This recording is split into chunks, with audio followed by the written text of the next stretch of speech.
They say if you stare too long at the Scarecrow, it stares back. I didn't believe it until the night it followed me home. My name's Ben. I was 15 when I watched a man vanish into a cornfield without making a sound. And that man was my grandfather. But that's not even the worst part. The worst part is what came back out wearing his clothes.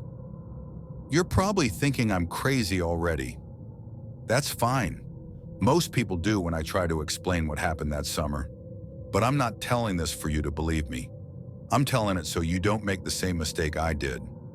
Never step into the corn after dark, and never ever look the Scarecrow in the eyes. Mom sent me to live with my grandparents in rural North Carolina after my dad died in a car crash. I wasn't talking much, barely sleeping, just floating through the days like a ghost. She thought the countryside would help. A break from the noise, she said, somewhere peaceful. But silence doesn't mean safety. The old house sat alone on acres of land, woods behind, cornfield in front, sky above so wide it swallowed sound. It smelled like earth, like rain and old wood. I stepped out of the car and immediately saw it, the Scarecrow standing at the heart of the corn. It was tall, too tall, nearly 7 feet, with arms made from what looked like twisted tree branches.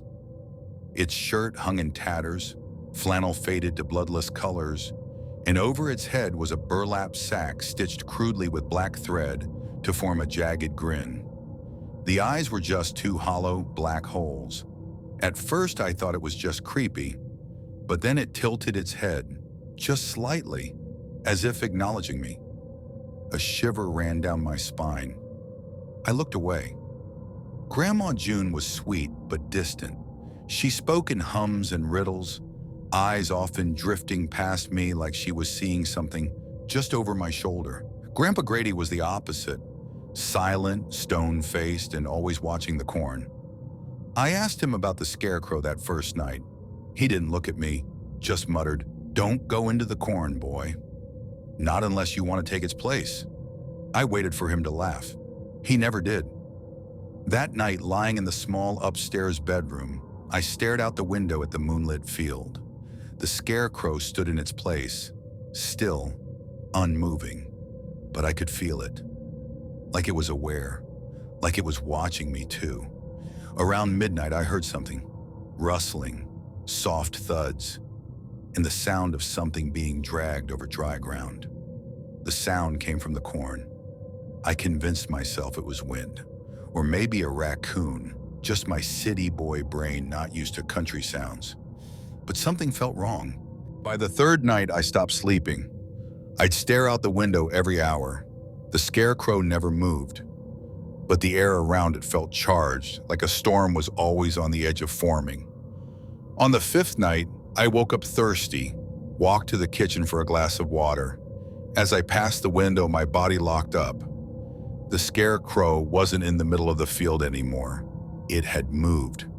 Now it stood at the edge of the yard, 20 feet from the house, facing the kitchen. My hands shook as I set the glass down. I blinked, rubbed my eyes. Still there. Closer. I ran upstairs and waited for the sun to rise. When I told Grady, he didn't look surprised. He just said, "You should have kept your eyes closed." That's when I started to notice things, small, strange things. Scratches on the floor near the back door, straw in the hallway, Grandma's humming growing louder at night, even when she wasn't in the room. And the Scarecrow? It kept shifting, always in a new spot every morning, always closer, always watching. I should have run. I should have begged Mom to take me back. But something had taken root in me, something cold and curious. I needed to know what it was. That night I did what every stupid kid does in horror stories. I took a flashlight and stepped into the corn. The field swallowed me. The stalks were thick, brushing my arms and face like they were reaching out. Every rustle felt alive. Every snap of a twig made me spin. I didn't know what I was looking for. Maybe just proof that I wasn't going insane. Maybe part of me wanted to see it up close. After 10 minutes of wandering, I saw a movement 3 rows over. A shadow. Something tall. It moved with a jerky, unnatural gait. A dragging sound followed every step. My breath caught in my throat. I turned slowly, and there it was, moving between the rows not 10 feet away. The Scarecrow. But it was walking. Its feet scraped the dirt. Its limbs twitched and cracked. Its head was tilted as if broken at the neck. I froze. It stopped moving. Then with a sickening creak, it turned its head toward me. I ran. I ran like hell. Branches tore at my skin. Corn ripped past me. I didn't care. I didn't look back. Behind me, I heard it chasing, rustling, dragging, twitching. I broke through the field and collapsed on the lawn, heart slamming against my ribs. Grady was already outside. He had the shotgun. "You went in," he said flatly. No anger, just disappointment. "It's seen you now." Behind me, the corn rustled, then fell still. We slept with every light on. The next day, Grady boarded up the doors and windows that faced the field. Grandma said nothing, just stirred a pot and hummed louder. I didn't sleep again after that, but that wasn't the end. It was only the beginning. 2 nights later, I woke up to the sound of footsteps, slow, heavy, deliberate, inside the house. I stared at my bedroom door, heart in my throat. The knob twitched, the hinges creaked, but it didn't open. I couldn't move. I stayed frozen until the first light of morning painted my wall orange. When I finally crept out, the hallway smelled like old dirt, and in front of my door, 3 pieces of black thread, the kind you'd use to stitch a burlap smile. Grady looked older that day, pale, drained. He pulled me aside and said, "It's choosing." I didn't understand. He grabbed my shoulders and looked me in the eyes. "It takes one of us every generation. We don't talk about it. We don't fight it. You look it in the eyes, it follows you. You step in the corn, it claims you.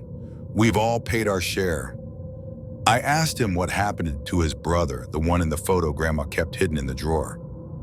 Grady didn't answer. He just looked out the window at the Scarecrow, now standing closer than ever. That night, I heard the back door open. Grady was gone. I ran outside barefoot, calling for him, crying. The moon was high, the corn was still, and the air was dead. Then I saw it. At the center of the field, 2 scarecrows, one in a rotten flannel shirt, one in a new one that looked just like Grady's. The sack over the second one's head was fresh. No blood, just new thread, a new smile. I screamed, but no one came. I ran back inside, locked the doors, curled up under a blanket. Morning came. Only one scarecrow stood in the field, the one with the old shirt. The other was gone. I left that place a week later. Mom said I looked older, said I didn't talk much anymore. I never told her what happened. Who'd believe me? But every night since, I sleep with the curtains closed. Because sometimes when the wind is just right, I swear I hear it again. Rustling, dragging, watching. And sometimes I dream of a field with no end and a smile that never fades.